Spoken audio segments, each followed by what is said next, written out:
So hi there everybody. Now in this video, samahan nyo kong i-unbox ang bago kong sapatos galing sa Balma. Ayan. Now actually, this is my second pair of the unicorn model. And sa totoo lang, tingin ko, hindi matutuwa ang mga magulang ko nito. Pag nalaman nila lang bumili ako nito. Kasi, konting story lang Nung umuwi ako ng Pilipinas, suot ko yung puting Balma ko na unicorn shoes. And unfortunately, nadapa ako sa MOA. At sobrang tindi ng inabot nung binti ko. Siguro I can show some pictures para makita nyo kung gaano kagrabe yung nangyari. Kaya naman they told me na wag ko nang suotin yung sapatos at wag na akong bibili ng sapatos na gano'n ang itsura.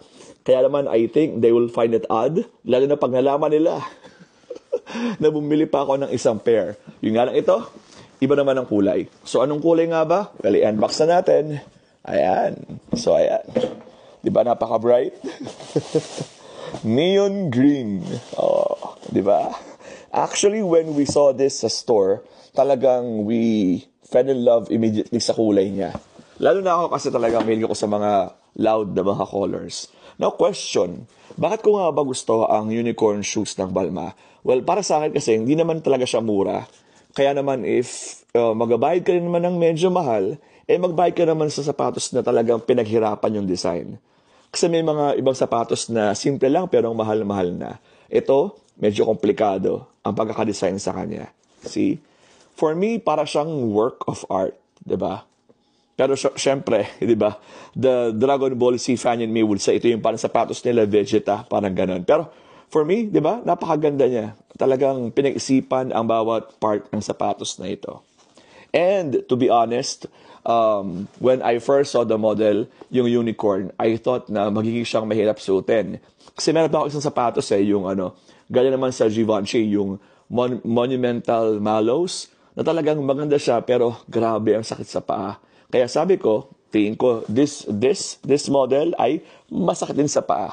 Yung nga lang, my dear friends, to my surprise, it is, I think, in my opinion, it is more comfortable than how I imagine it to be. So, hindi naman siya talagang parang on cloud na super comfortable, pero hindi naman siya ganun kasama.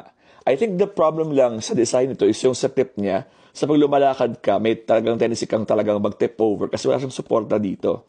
Pero other than that, maganda siya. And sa likod, meron suspension. So, ibig sabihin talagang nag-bounce ka habang lumalakad ka.